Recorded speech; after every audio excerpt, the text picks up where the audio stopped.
The other thing I'm impressed with is they have trained their staff in a program that you may want to take a picture of this. It's called culturecity.org with a K, Kulture, culturecity.org.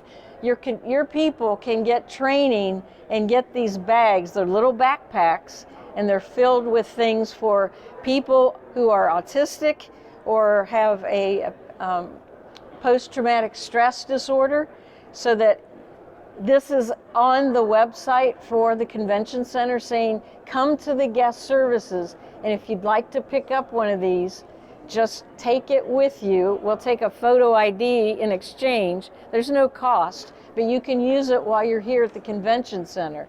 What's in this? They have a training book also and a registration. What's in this is noise canceling headsets, a lanyard for the person so that the staff identifies that person needs a little special attention.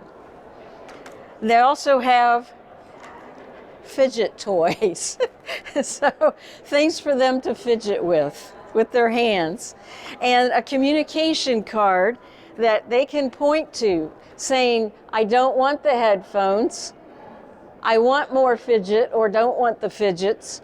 They also have a weighted lap pad that they can give them that'll just set on their lap for comfort. They also can give them sunglasses if they need to. They can give them a break. If they point to this one, that means maybe a restroom break or they're tired. And then if they want a snack. So it's a way, if they're not verbal, to actually point to the card to help communicate. And then if they want to tell you if they're angry, frustrated, confused, nervous, happy, calm, sad, or tired, they can point to the icon. So I've got to give Columbus Convention Center a big gold star for participating in this program.